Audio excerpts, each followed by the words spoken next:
Today's topic is current transfer, capital transfer, domestic territory, normal residents and citizens. First is, what is current transfer? What do you mean by current transfer? It is the one-way transfer. One-way financial payments or aid is called current transfer. It is on the regular basis,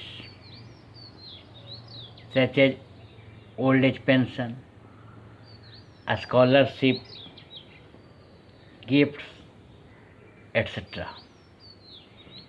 If you are giving gifts to a beggar, you are giving, but in return he is not giving you anything. So it is one-way transfer, it is the current transfer. It is regular in nature. Now, second topic is capital transfer. When money for investment is transferred from one country to another country, it's called capital transfer. It is irregular in nature. Example, trade credit,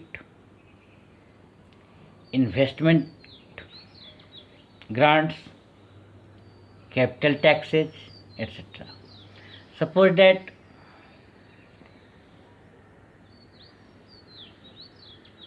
World Bank is providing credit to India. In return, India is giving only interest for that one, not is giving credit to World Bank. So such type of transfer is called capital transfer. Domestic territory, that is also known as economic territory. What is that domestic territory? The geographical territory governed by a government in which persons, goods and capital circulate freely is called domestic territory. Example, Indian embassies in rest of the world, they are come under Indian domestic territory, because Indian embassy in any country work according to Indian government. Similarly, ships and aircraft owned and operated by Indian citizens, either they work in the country or in other country, that come under domestic territory of India. Fishing vessels, oil and natural gas rigs owned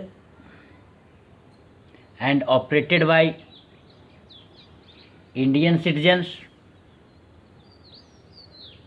come under domestic territory of India.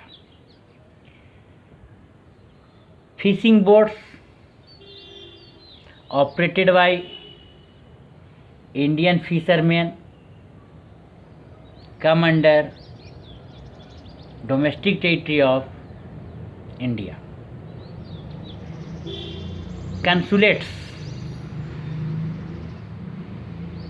come under domestic territory of India. Now question arises, what is consulate? The official building in other countries to promote Indian interest. So consulates is operated by Indian government.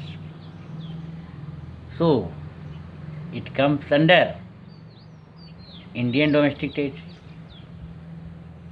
Military establishments of Indian government in any other country, they come under Indian territory because they are controlled by Indian government. Indian political and geographical boundary come under Indian domestic territory. Now other topic is citizen. What is citizen? Who is citizen? Any person, either he born in India or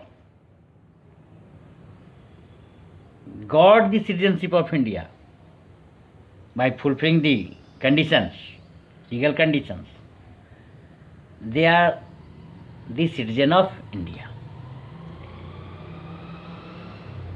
Next topic is normal resident. Who are called normal residents? Any person who live in India for any reason for more than 1 year is called normal residents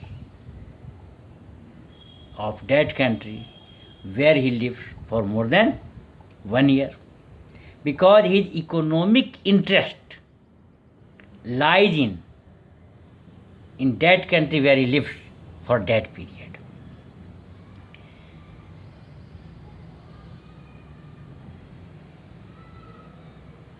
Example, foreign visitors who live in the country for more than 1 year for any reason, as a pilgrimage, as a tourist, as a patient, as a student, for any purpose. If any person live in Indian domestic territory for more than 1 year, that will come under, that will call normal residents of India. Crew members of foreign vessels, commercial travelers, seasonal workers are not come under normal residents of India, because they come for less than 1 year, for 1 week, 1 day, 1 month, etc. So they are not counted as normal residents of India. A staff of World Bank, WHO, IMF, etc., who live in our country, in India, for more than 1 year, then that is the normal residents of the country, India. That's all. In next class, again we'll meet together. Hari Om.